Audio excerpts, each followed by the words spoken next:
Hey folks, welcome to Talk of the Town. I'm Justin Riley and I hope you stick around. We have a great show for you today, beginning with my very first guest, Brody Burkle from the Taste of Madison. Brody, welcome to our program. Thanks for having me. Taste of Madison is coming up pretty soon here. What are the dates specifically? It'll be September 5th and 6th, so this coming Saturday and Sunday, right down on Capitol Square. Okay, and I want to mention to our viewers that some of these episodes may air after that, so hopefully you're not watching this after it's happened and that you're watching it before, so you get down there and get some good food and everything else. Obviously, people who know the Taste of Madison know that a bunch of different Madison area restaurants get involved and they set up stands around the Capitol Square. How many restaurants do you guys have participating this year? Just shy of 90 this year. Okay. Okay, Yeah. and is that growing? Is that change from year to year? It does change from year to year. We are up this year, and we have actually a handful of new restaurants that have come in. That's very cool. And you know, this for those of us who haven't been down there, it's not all about the food. There's some pretty cool music acts going on there too. Can you talk to us about some of those? Absolutely. In addition to the great food that we have there, we have three stages around the Capitol Square, a country music stage, more of a rock stage, and then a variety stage. So we're going to have some big name acts like the Brothers Osborne and the Cadillac 3 on the Q106 stage. And then on the Ho Chunk WJJO stage, we're going to have Aranda, and we're going to have 1,000 Foot Crutch. And then we'll have a really good variety of some local music and other local talent on many of the other stages. That's very cool. And it's not even just about the food or the music, too. I mean, it is about that, but there's so much more. You guys do a little bit of community involvement, and you give back to the community as well. We do. The whole point of Taste of Madison is showing what Madison has to offer, the food, the music, and a lot more, as well as supporting the community. So Madison Festivals that puts on the Taste of Madison gives back roughly $60,000 to $65,000 a year to the community, and that all comes through volunteer work through charities. So charities run our food and beverage stands, and they are paid a wage for helping us run that. Mm-hmm. And then they make that back to their charity, whether it's the Scouts or a locally found nonprofit out of McFarland called Take a Vet Fishing. And we're really happy to support all of those charities.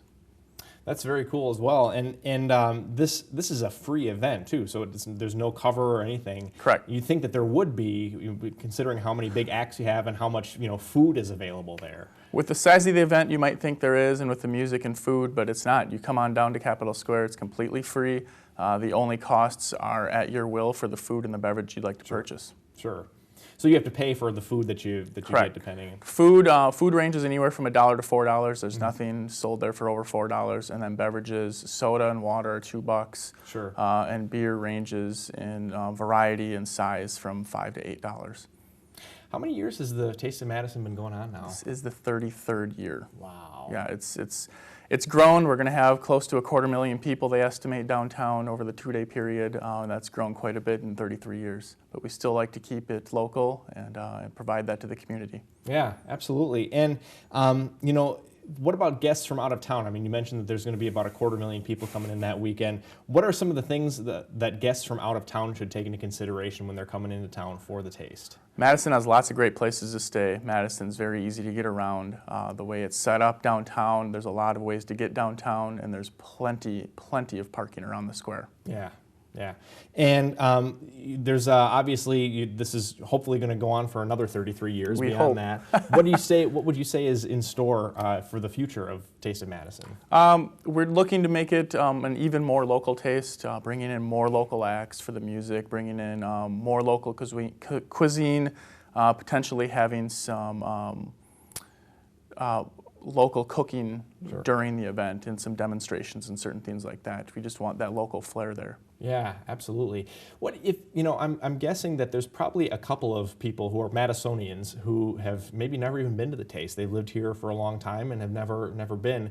What would you say to those folks to try to get them to give it a try this year?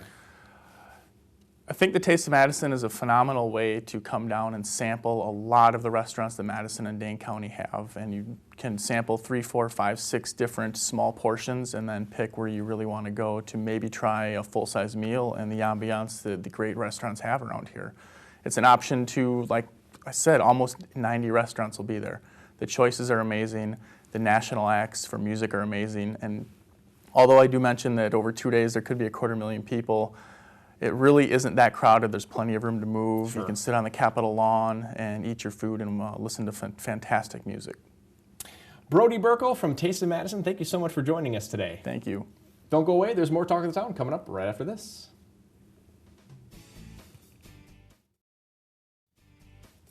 And welcome back to Talk of the Town. My next guests should look a little bit familiar if you watch CW57. They are Dustin and Nicole Parrish from the Iron Grip Gym. Welcome back, guys. Yes. Good to be back. Thank you. And I should say welcome to Talk of the Town because your last appearance was on Wisconsin Family. Yes, and you'll be correct. joining us on a regular basis on there. So thanks Yeah. for coming to Talk of the Town today. Yeah, It's great to thanks have for you having here. us.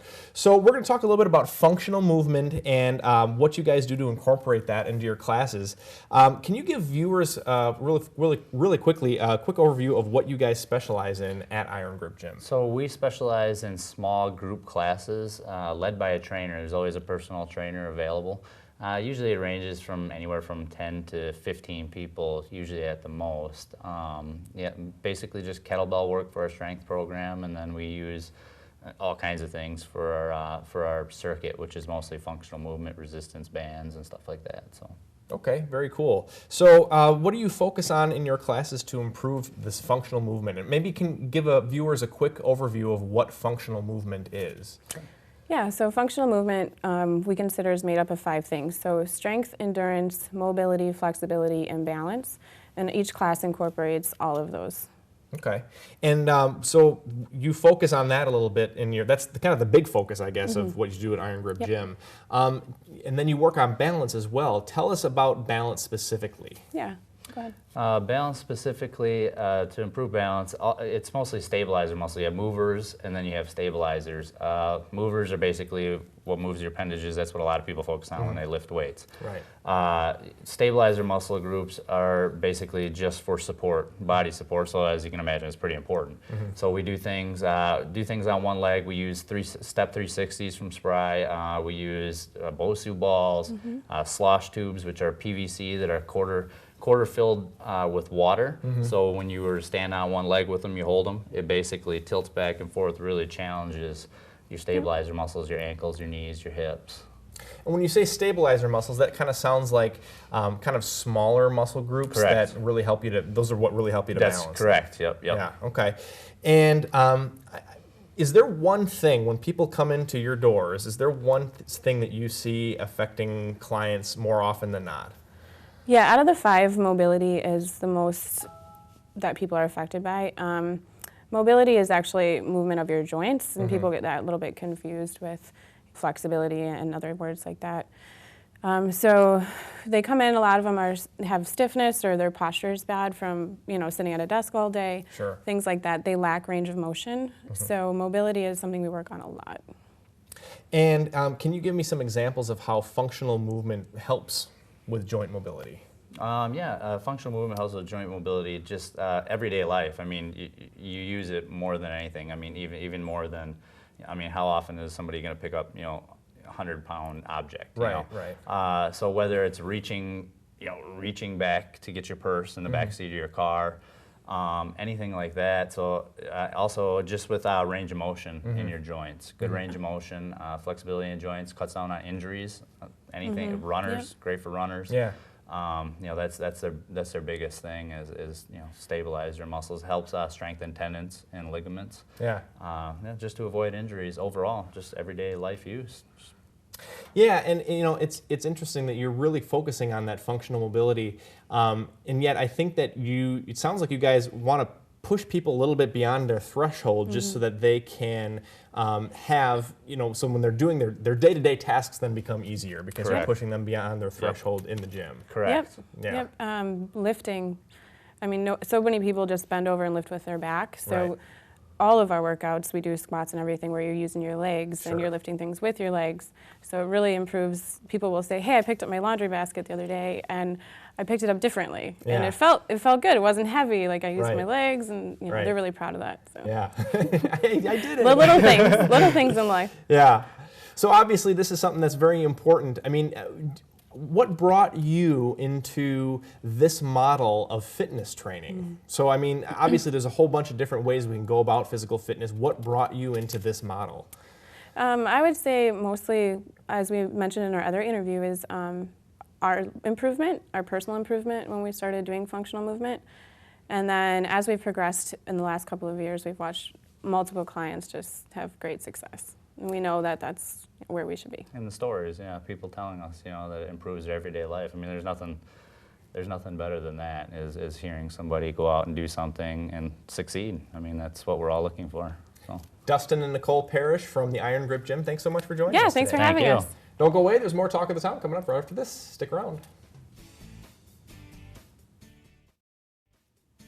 And welcome back to Talk of the Town. My next guest is Crystal Strassman from DRS Asphalt and Paving. Crystal, welcome. Thank you for having me, Justin. Yeah, and obviously your name, the name DRS Asphalt and Paving, says quite a bit, but can you talk to viewers a little bit about what exactly it is that you do? That is a great question. So I work for a local firm here that does supply asphalt needs to commercial and residential organizations. So basically, if you have a pothole in your parking lot or driveway, or it needs refurbishing, you give us a call and I come out and I measure it, and I talk to you about different options that you might have, different thicknesses of asphalt, really just get you set up for a project that's going to suit your needs. And so I'm a project estimator. Okay, and how long have you been involved in working at this level? I mean, have you worked with DRS for a long time now, and have you worked for other paving companies before that at all? This is a family operation, and I am part of the S in the DRS. Oh, okay. So it does stand for Dave Richard Strassman, who is my father. Oh, okay. My brother runs the paving crew and is the GM of the whole operation. My mom does the scheduling, and then we have 20 to 30 employees that work for us. So I was born into this. Yeah. I rode around a lot in the car and listened to a ton of phone calls on different projects that you might be on, and you think you're going somewhere, but we just got to make one more stop and look at this project. So yeah, getting in the car with Dad was always a gamble. Yeah. with where you were going to go. And that's tough for kids too. Yeah. So, and you still went into the family business anyway. Yep. So good yep. for you. It was like, Dad, can we please listen to the radio, not another phone conversation? But it was cool. I definitely learned a lot, and he's a great teacher. So, a lot of people are thinking, well, I mean, does it really matter what company you choose for asphalt and paving? I mean, isn't it all the same? Talk to us a little bit about that. That is a absolutely great question. Not all asphalt is the same, and certainly not all paving crews are the same. To start it, at the end of the day, it's the people. It's the people. We really have a great crew. Mm-hmm. We have guys that have been with us for a very long time. Mm-hmm. You would say they're career asphalt pavers or contractors. Sure. They're not somebody looking for a little job just in the summertime and, hey, we'll wing it. We've been doing this a long time. So I think the people make the biggest difference. And then you also have your asphalt mixture, the actual product itself. You can go into a plant and order what you want. So anything from the higher end mix to the lower end mix, it's up to what you order. So sure. And you talked about going into a plant, like where the asphalt is actually created or manufactured. Sure. Do you guys have your own plant? We do. We're located in Middleton, just off of 14. So it's a batch plant. We make a few different types of mixes, some that are more designated for, let's say, putting in pavers for the city of Madison. Sure. Underneath, you want a very particular mix that these pavers sit on, all the way to a garbage truck traffic and very heavy traffic that way. So you want to use a different mix that pertains to you, and having your own plant really allows that flexibility to address different niches and projects. So talk to us a little bit about some of the types of jobs that you do. I mean, you do some residential, you do some commercial. Can you elaborate a little bit and give us some examples of what types of jobs you've done? Sure. I would say we are on the 50-50 range of commercial and residential. We do love the commercial. It is great, but you can't do all huge jobs. Right. You do need those residentials to fill in your schedule and make sure those guys are getting the hours they need to support their family and Right. for us to stay busy. So we need both. We do a lot of residential driveways. We do some of the paths for Middleton. Middleton's been awesome to work with. We do a lot of the porous paths there. City of Madison's been great. We do some of the dog parks there and some of the paths there. But yeah, most of all residential and different commercial lots. And basically, if it's asphalt, you got to call DRS. And I'm so excited to ask this last question. True or false, if it's not DRS, it's your own asphalt? That is true. All right. That is true. Crystal Strassman from DRS Asphalt and Paving, thank you so much for joining us today. Thank you, Justin. Don't go away. We've got more Talk of the Town coming up right after this. Stick around. And welcome back to Talk of the Town. I'm joined now by my good friend Eric Hewitt from the Medicine Shop in Monona. Welcome back. Thank you for having me. So we're going to be talking about your prescription delivery service that you provide. I'm really excited to hear about that. Yeah. First, give a brief history of the Medicine Shop in Monona and talk to us a little bit about the prescription delivery service. Sure. We've been around for 32, going on 33 years now. And been right in Monona, always been on Monona Drive. Mm-hmm. We've had a couple of different locations on there as our business has continued to grow. We've gone into some bigger spaces. But at the heart of what we've been doing for those 33 years is making sure that we're giving quality customer service and prescription service for the residents of Madison and Monona. Mm-hmm. And as part of that, we have a lot of added value services, one being that delivery service in the east side of Madison, the north side of Madison, Monona, that kind of thing. So. Sure. And, I guess what I would want to know is it just prescriptions that you're delivering, or are there other things that you can deliver as well? There's anything that we have in our store. I mean, believe it or not, we've had people ask us to run and grab them a gallon of milk, with their prescriptions, but we tend not to go that far, but it can be over-the-counter medications. Sure. We pre-fill weekly med boxes for patients, so we set up their meds, we deliver those on a weekly basis. Over-the-counter products such as Tylenol and aspirin, that kind of thing. We will deliver that kind of stuff. Anything we have in the store, we're willing to deliver to you. What does it cost? There is absolutely no cost, and I think that's another thing that's unique about that service for people. Be it yourself that maybe can't get out or doesn't want to get out in poor weather, or a family member that doesn't drive anymore or anything like that. That service is completely free. It's just a part of what we do for our patients at the Medicine Shop. And this isn't limited to just, because you're Medicine Shop of Monona, Yep. This is not limited to folks who just live in Monona. Absolutely not. So who do you service? We tend to, obviously Monona, Right. we're well known in Monona, so we'll deliver anywhere in Monona. We also go to the east side of Madison, the north side of Madison. Sure. We even have some patients downtown, in the downtown area that maybe have some apartments down there that are living down there.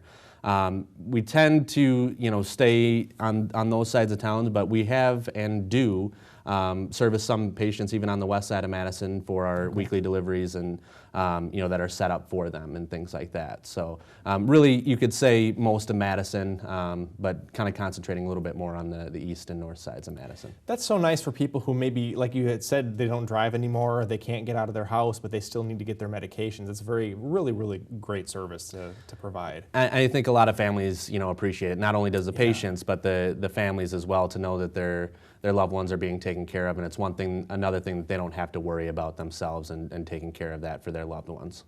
And obviously, if someone has a copay or they're paying for over-the-counter medication or something like that, that the product itself they still have to pay for. So, what forms of payments are accepted when you make the delivery? Sure. Obviously, cash and check are always, accepted, and we usually call our deliveries beforehand. So if it takes a person a little extra time to write out the check, they can have that available.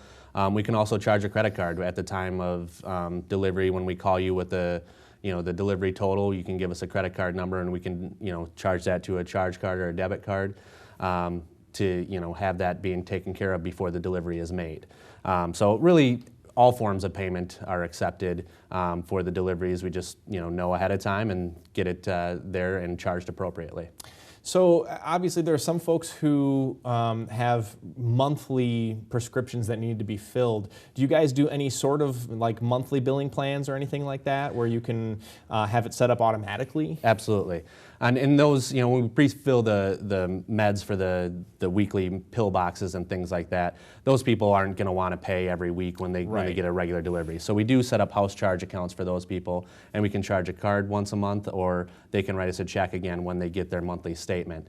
So we do have that option available as well. How do people go about getting this set up with you? It's a simple phone call is really all it is. You can be a patient of ours right now and request it. Even if, you know, somebody your age that obviously has, you know, the ability to get around. If you need a delivery for some reason, you can do that. But it's just a simple phone call. Say, you know, I'm getting this delivered, or I'm getting this filled, and I need it delivered. You know, something as simple as that. Very good. Well, Eric Hewitt from the Medicine Shop in Monona, thanks so much again for joining us today. Thanks for having me again. And that's all the time we have for Talk of the Town. We'll see you next time.